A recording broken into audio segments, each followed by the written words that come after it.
Assalamualaikum warahmatullahi wabarakatuh. Perkenalkan, nama saya Sri Amina dari UPBJJ Jambi dalam prodi Teknologi Pendidikan.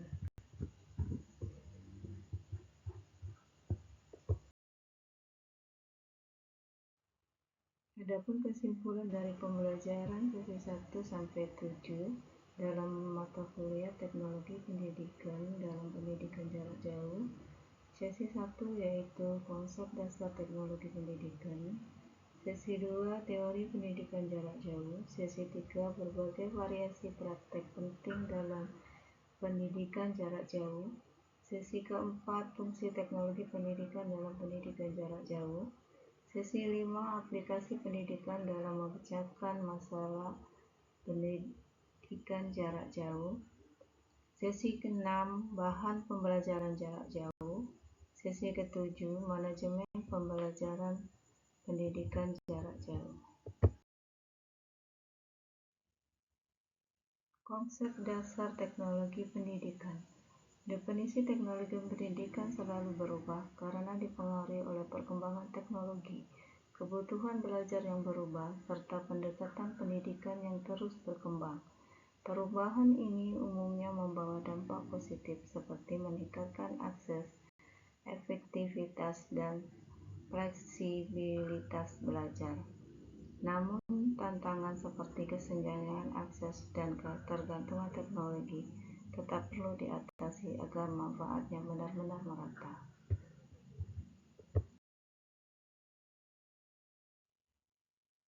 Adapun kesimpulan dari sesi kedua yaitu teori pendidikan jarak jauh. Pendidikan jarak jauh diimplementasikan sebagai respon terhadap berbagai tantangan dan peluang dalam dunia pendidikan. Pendidikan jarak jauh diimplementasikan karena adanya dorongan global dan kebijakan pemerintah atau makro, kesiapan teknologi dan kebutuhan lembaga pendidikan atau MESO, serta kebutuhan pendidikan dan kondisi khusus seperti pandemi atau mikro. Semua tingkatan ini saling terkait dan memperkuat alasan mengapa pendidikan jarak jauh menjadi bagian penting dari sistem pendidikan modern saat ini, dan dengan dukungan teknologi dan infrastruktur yang memadai, pendidikan jarak jauh dapat menjadi solusi inovatif untuk memperluas akses pendidikan yang inklusif, fleksibel, dan berkelanjutan. Kesimpulan dari sesi ketiga yaitu teori pendidikan jarak jauh. Definisi teknologi pendidikan selalu berubah karena dipengaruhi oleh perkembangan teknologi, kebutuhan belajar yang berubah, serta pendekatan pendidikan yang terus berkembang. Perubahan ini umumnya membawa dampak positif, seperti meningkatkan akses, efektivitas, dan fleksibilitas belajar. Namun tantangan seperti kesenjangan akses dan ketergantungan teknologi tetap perlu diatasi agar manfaatnya benar-benar merata.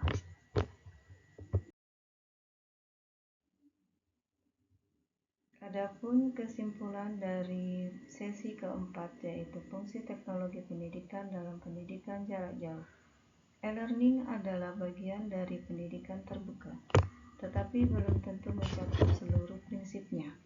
Untuk mendukung pelaksanaannya secara maksimal, internet sangat diperlukan, meskipun bukan satu-satunya sarana yang memungkinkan. Di daerah yang belum memiliki akses internet memadai, konsep pendidikan terbuka tetap bisa diterapkan melalui media alternatif seperti modul cetak, radio pendidikan, televisi, atau pusat pembelajaran komunitas.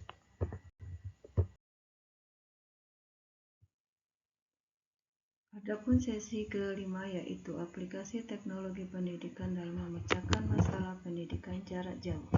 Secara umum, pendidikan jarak jauh dapat diterapkan pada semua jenjang pendidikan, namun tingkat efektivitasnya berbeda-beda.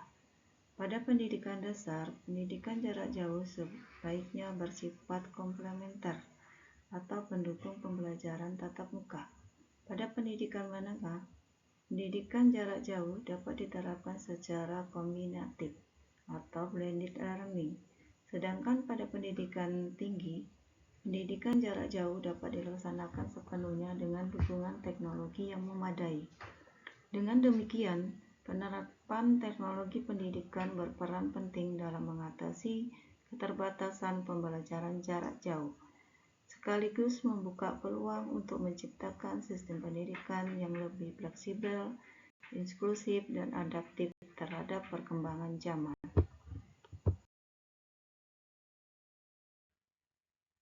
Pada sesi ke-6, bahan pembelajaran jarak jauh. Asesmen daring memiliki banyak kelebihan seperti efisiensi, fleksibilitas, dan kemudahan akses.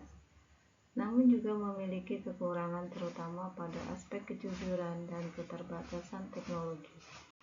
Oleh karena itu, penerapan asesmen yang ideal adalah mengkombinasikan asesmen daring dan tatap muka atau blended assessment agar hasilnya lebih adil, objektif, dan komprehensif.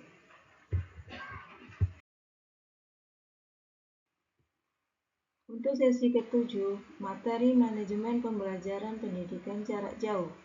Robot dapat menggantikan guru dalam hal menyampaikan materi secara teknis, tetapi tidak dapat menggantikan peran guru secara utuh sebagai pendidik.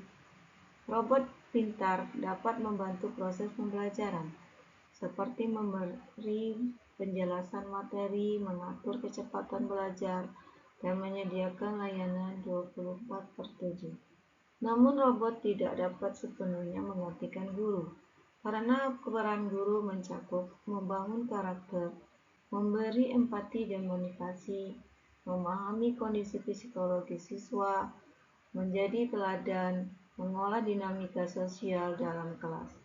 Oleh karena itu, masa depan pendidikan lebih tepat diarahkan pada kolaborasi antara guru dan teknologi, bukan penggantian.